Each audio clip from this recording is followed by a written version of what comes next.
Welcome back to Weekend Handyman. I'm Paul Ryan. We're just starting day 2 of our project, installing a gas fireplace insert into a conventional wood-burning fireplace. So far, we've got about 6 hours into the project, which rates a 2 on our Weekend Handyman difficulty scale. To get to this point, we measured the existing firebox to determine which size insert to order. Had the chimney cleaned by a professional chimney sweep. Attached flexible cold air intake and hot gas exhaust pipes to the vent cap and lower the pipes down the chimney.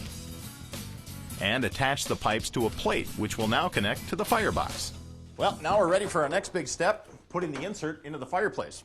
Once again, helping us out is our friend and carpenter Beth, and this has been a pretty easy project so far. Piece of cake. Now the next thing we need to do before we put the insert in is to put on these leveling legs.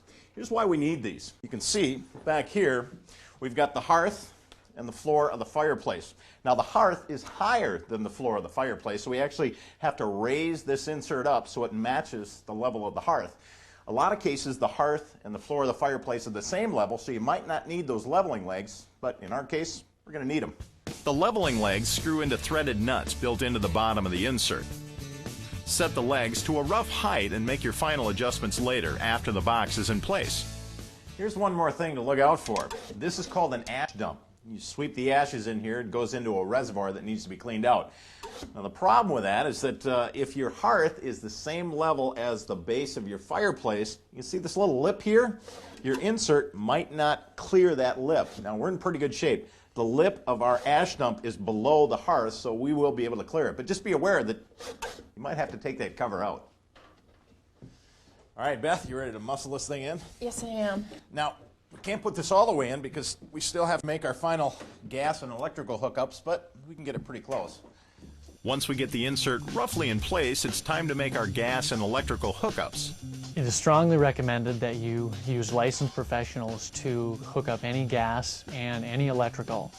Make sure that you follow all local building codes. If you have any questions, make sure you talk to the local officials. Well, now that the connections are made, we can slide this into place, but we want to make sure that we don't kink this gas line. Now we can slide the insert into the firebox. You want to slide the connecting plate into the slots on top of the insert. This will bring the vent pipes into line with the holes on the insert. A handle makes it easy to pull the plate into place. And finally, secure the sliding plate to the insert with a self-tapping screw. All right, it looks like we're a little out of level here. Let me grab that level and put it up there.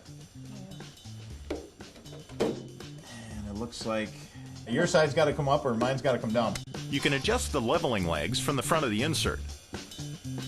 The insert does need to be level from side to side and plumb from front to back. Well, now that we've got the insert plumb and level, we're just doing a quick test burn to make sure all the components work. And it looks like they work just fine. It's a good idea to do this before the next step, which is to load everything up, so this will start to look like a conventional wood-burning fireplace.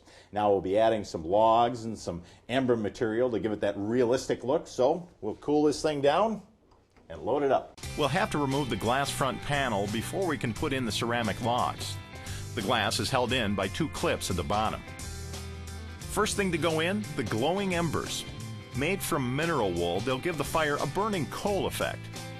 Start with dime-sized pieces near the burner ports, about a ½ inch apart. Then add more to the rest of the burner plate to give a random filled-in look. Larger pieces can be placed at the base of the burner plate so the flames will look more realistic. Next comes the mystic embers, which will appear like firewood ash. Just put this loosely around the edges. Then it's time for the ceramic fiber logs. These only go in one way, so carefully follow the instructions. Once the logs are in place, we can put the front glass panel back on. The glass panel is gasketed to assure no room air is used for combustion and to prevent any cold air from coming down the flue and getting into the home. Now the last thing we need to do before we put the surround on is install the receiver for the remote control. You want to take care of that, Beth? Yes, I can.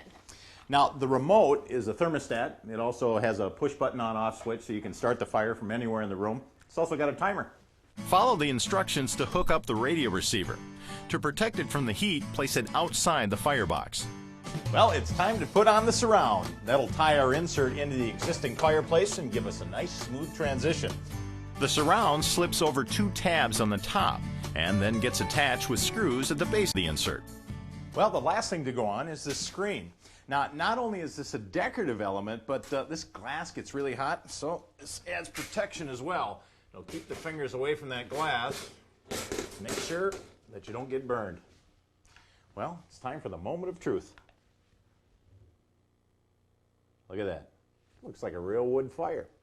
No carrying the logs, no mess, and it's energy efficient.